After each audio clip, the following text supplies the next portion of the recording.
আসসালামু আলাইকুম আমার প্রিয় আপু ও ভাইয়ারা, আজ আপনাদের জন্য খুবই মজাদার ছোট মাছের একটি চচ্চড়ি আইটেম নিয়ে হাজির হয়ে গেলাম।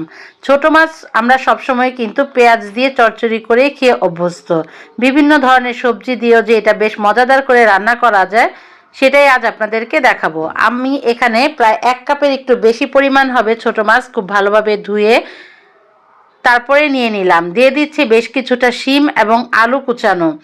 আমি এখানে দিয়ে দিচ্ছি স্বাদ মতন লবণ, 1 চা চামচ পরিমাণ হলুদ গুঁড়ো, 1.5 চামচ পরিমাণ মরিচের গুঁড়ো, 1 চামচ পরিমাণ ধনিয়া গুঁড়ো এবং 1 চা চামচ পরিমাণ আদা ও রসুন পেস্ট এবং এখানে দিয়ে দিচ্ছি বেশ কিছুটা পেঁয়াজ কুচি। এবার সমস্ত উপকরণগুলোকে হাতের মাধ্যমে খুব ভালোভাবে আমি মিশিয়ে নিচ্ছি। মাছের সাথে যেন সবজি এবং মশলাগুলো খুব সুন্দরভাবে মিশে সেদিকটা খেয়াল করে খুব সুন্দরভাবে মেখে নিচ্ছি। আমি হাতের সাহায্যে এখানে সরিষার তেল ব্যবহার করছি। আজ আমি এই ছোট মাছটা সরিষার তেল দিয়েই রান্না করব। এবার তেলগুলোকে খুব আলতোভাবে আমি সমস্ত উপকরণের সাথে খুব সুন্দরভাবে মেখে নিচ্ছি। এবার হাত ধোয়া যে পানিটা, খুব অল্প পরিমাণ পানি দিয়েই আমি মাছটি রান্না করব।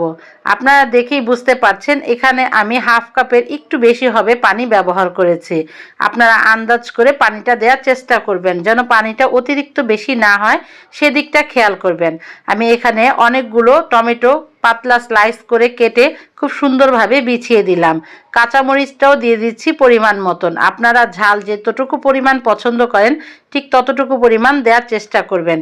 ঢাকনার সাহায্যে আমি প্রায় 15 মিনিট রান্না করে নিয়েছি এই মাছটি। এখানে অনেকটুকু কিন্তু পানি উঠে এসেছে। আমি খুব বেশি একেবারে শুকিয়ে ফেলবো না, আবার পানিটাও এত বেশি আমি রাখবো না। দেখতেই পাচ্ছেন মাখো মাখো হয়ে গিয়েছে এবার রান্নাটা।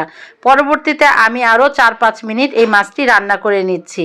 এত বেশি মজার ছিল এই রেসিপিটি কি বলবো। এবার এতে বেশ কিছু পরিমাণ ধনেপাতা কুচি দিয়ে আমি ঢাকনার সাহায্যে আরও 2 মিনিট এটাকে রান্না করে নিব। আপনারা যারা ছোট মাছ রান্না করতে বিরক্ত ফিল করেন তারা খুব সহজেই কিন্তু এই সহজ রেসিপিটা তৈরি করে নিতে পারেন। সকলকে অনেক ধন্যবাদ।